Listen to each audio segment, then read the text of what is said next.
Magandang gabi mga masters, bali ngayon po ay 3 videos po ma-upload ko po sa aking YouTube channel. Tama nga mga masters, 3 videos nga po ma-upload ko po. Yon, what's up mga masters? Nandito na naman tayo sa panibagong araw, panibagong kabanata na naman ang pagsasama-samahan natin ngayon guys.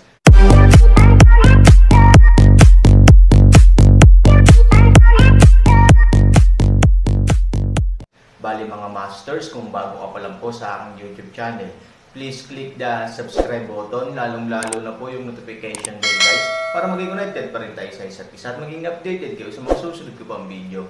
Bali mga masters, bago natin umpisahan ng kwento ay mag-shoutout po muna tayo para sa mga solid nating tagapakinig. Sobra akong nagpapasalamat sa inyo mga Sec Masters at aking mga Emperor. Maraming salamat sa solid na pagsuporta nyo. Yun na nga mga masters, no? Bali hindi na ito patagalin. In 3, 2, 1, let's go! Mga masters, baka pwedeng hindi tayo mag-skip ng ads. Salamat mga masters.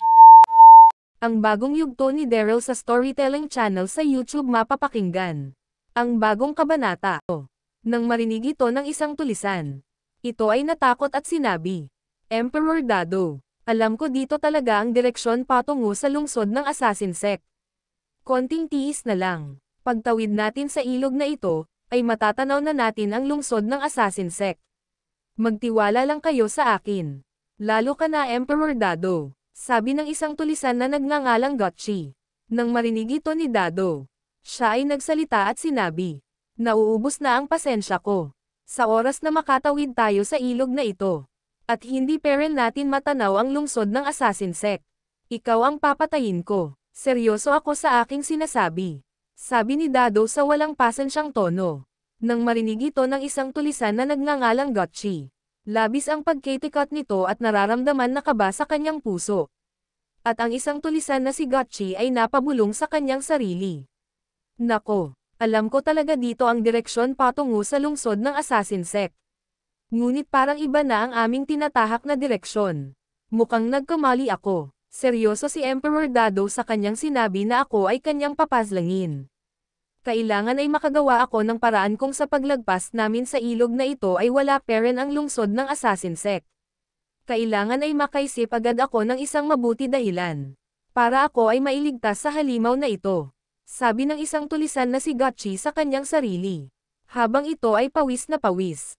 At nang mapansin ni Dado ang labis na pagkapawis ng isang tulisan na si Gotchi. Ito ay nagsalita at sinabi. Hindi mo kailangan matakot kung tama ang direksyon na iyong tinuturo. Pangunahan mo ang pagtawid sa ilog na ito. Tayo nang magpatuloy sa paglalakad. Sabi ni Dado, nang marinig ito ng isang tulisan na si Gotchi. Ito ay bumalik sa kanyang ulirat at nakakaramdam pa rin ito ng kaba sa kanyang puso. At ito ay nagsalita, masusunod Emperor Dado. At ang isang tulisan na si Gotchi ay dahan-dahan naglakad patawid sa ilog. Habang ito ay walang kasuotan na pangpaa, dahil bago siya lamusong sa ilog. Inalis niya ang kanyang kasuotan pangpaa. At ito ay sumigaw, halika na kayo, masyado mababaw ang ilog na ito. Emperor Dado, dahan-dahan lang. Ang mga bato na aking naapakan ay medyo matutulis. Baka ang magandang talampakan nyo ay masugatan. Ang tulisan na ito na si Gotchi ay masyadong nagiging mabait kay Dado. Para mailigtas ang kanyang sarili. At nang marinig ito ni Dado siya ay dahan-dahan naghubad ng kanyang kasuotan pangpaa. At dahan-dahan, itong naglakad sa ilog. At sa kanyang likuran nakasunod ang 48 na tulisan. At ang mga ito ay dahan-dahan din lumalakad sa ilog. At sa ilang minuto nilang paglalakad sa mababaw na ilog. Ang isang tulisan na si Gotchi ay nakalagpas na sa ilog. At ito ay naglakad papasok sa masukal na damuhan. At sa paglalakad nito, laking gulat niya. Sa hindi kalayuan natatanaw niya ang imperyo ng South Cloud Continent. Ang imperyo ni Queen Zilong. Kung ito ay kanilang tatahakin mula sa ilog na kanilang nilusong. Aabutin sila ng 1 oras sa paglalakad. Para makarating sa imperyo ng South Cloud Continent. Ang imperyo ng South Cloud ay napakataas. Kaya tanaw na ito ng isang tulisan na si Gotchi sa kagubatan. Ito ay sobrang natakot para sa kanyang kaligtasan. At ito ay napabulong. Tapos na. Mali nga ang direksyon na aming tinahak kanina. Ito ay nasasakupan na ng South Cloud Continent. Kaya pala ilang oras na kaming naglalakad sa kagubatan.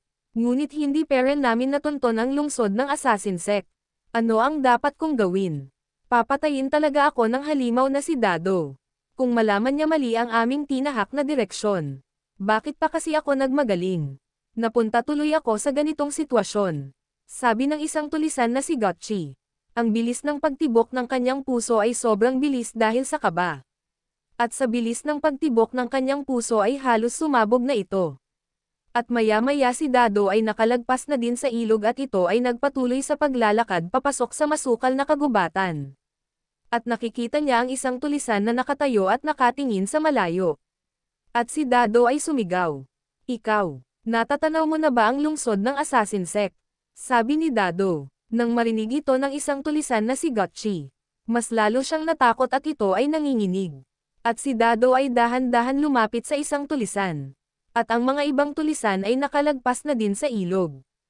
At tumungo kung nasaan sila Dado at ang isang tulisan na si Gotchi na nangunguna upang ituro ang direksyon na kanilang tatahakin. At si Dado ay laking gulat din nang matanaw niya ang napakataas na imperyo ng South Cloud Continent. At si Dado ay biglang sumimangot. At ang ibang mga tulisan ay natatanaw din ang imperyo ng South Cloud. Maya-maya, si Dado ay nagsalita. Ikaw, sabi ko na. Mali ang direksyon na ating tinahak sa ilang oras na ating paglalakad. Ang direksyon na ating tinahak ay patungo sa nasasakupan ng South Cloud. At ngayon ay nasa lugar na nasasakupan ng South Cloud Continent.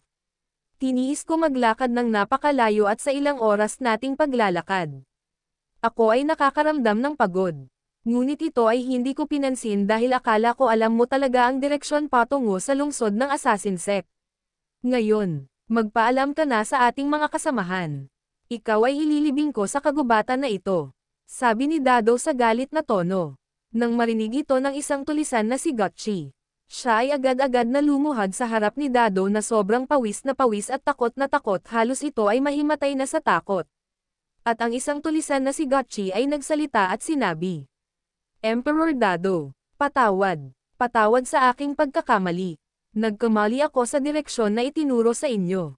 Patawad kung ikaw ay napagod sa paglalakad. Patawarin mo ako Emperor Dado. Huwag mo sana ako paslangin Emperor Dado. Patawarin mo ako. Gagawin ko na lang. Mamasaihin ko na lang ang inyong mga binti at paa. Para mawala ang iyong pagod Emperor Dado. Gusto ko pang mabuhay at maglingkod sa gagawin mong imperyo. Sabi ng isang tulisan. Nang marinig ito ni Dado siya ay nagsalita at sinabi. Ang isang katulad mo ay dapat nang mamatay. Wala kang puwang sa aking gagawin na imperyo. Ang isang palpak na tulad mo ay magiging sagabal pa sa pagbuo ko ng aking imperyo. Kaya nararapat na mamatay ka na sa lugar na ito. Sabi ni Dado. At dahan-dahan ni Dado nilabas ang kanyang punyal. At ito ay isasaksak niya na sa isang tulisan na si Gotchi. Ngunit maya-maya, ang mga tulisan ay nagsalita at sinabi. Mahal na Emperor Dado. Nakikita mo ba ang imperyo ng South Cloud na ating natatanaw sa malayo? Sabi ng mga tulisan. Nang marinig ito ni Dado. Siya ay napatigil at sinabi sa seryosong tono. Oo, hindi ako bulag. Nakikita ko ang imperyo ng South Cloud. Na pinamumunuan ng dalawang babae. Ang Empress na si Queen Zilong at ang Reyna na kanyang kapatid na babae. Ano ang mayroon sa imperyo ng South Cloud? Sabi ni Dado sa galit na tono. Nang marinig ito. Ng mga tulisan, sila ay natakot, at hindi nakapagsalita, at ang isang tulisan na si Gotchi na papatayin na ni Dado, ay biglang nakaisip ng isang magandang idea at ito ay nagsalita sa siguradong tono. Mahal na Emperor Dado, bakit ka pa gagawa ng isang imperyo na iyong papamunuan? Kung ating iisipin ito ay matatagalan bago mangyari, at kung matayo na nga ang iyong imperyo, ikaw ay mahihirapan maghanap ng mga tao na nagtataglay ng spiritual na lakas. Oo, madaming grupo na tulad natin na mga tulisan. Ngunit hindi mo matitiyak kung sila ay papayag na maging kasundaluhan mo sa iyong imperyo na gagawin. Alam naman natin mahal na Emperor Dado na mga tuso at makasarili ang tulad nating mga tulisan. Mahihirapan ka magkaroon ng magiging kasundaluhan mo sa iyong magiging imperyo. Ngunit may naisip ako na magandang idea. Sabi ng isang tulisan na si Gotchi na papazlangin na ni Dado. Nang marinig ito ni Dado, siya ay napasimangot, At si Dado ay nagsalita at sinabi, "Ano ang ibig mong sabihin? At ano ang tumatakbo sa iyong isipan? Sabihin mo sa akin, kung ano iyon. Kung maganda ang iyong idea na naiisip, ikaw ay aking papatawarin at hahayaan kita mabuhay. At ikaw ay magiging pinunong general ko sa gagawin kong imperyo." Sabi ni Dado. Nang marinig ito ng isang tulisan na si Gotchi na papazlangin na ni Dado. Ang tulisan na ito na si Gotchi ay dahan-dahan tumayo at ito ay biglang naging masigla. Nawala ang kanyang pagkatakot at kaba sa kanyang dibdib. Ito ay nagsalita sa masayang tono. "Mahal na Emperor Dado, bakit hindi mo nalang agawin ang imperyo ng South Cloud? Sa pamumuno ni Empress Queen Zilong at sa kanyang kapatid na babae na reyna ng South Cloud. Ang imperyo ng South Cloud ay pinamumunuan lamang ng dalawang kababaihan. Mas nararapat ka na maging emperor ng South Cloud na kilala na sa buong mundo ng mga tao." Yun na nga mga masters, no? Bali panibagong kabanata na naman yung natapos natin ngayong gabi. Muli, maraming salamat po talaga sa walang sawang suporta po sa aking YouTube channel na talagang inaabangan nyo po ang bawat upload ko po. Bali mga masters, magkita-kita ulit po tayo bukas ng gabi at ngayon po ay magpapaalam po muna tayo. Bali mga masters, bye-bye!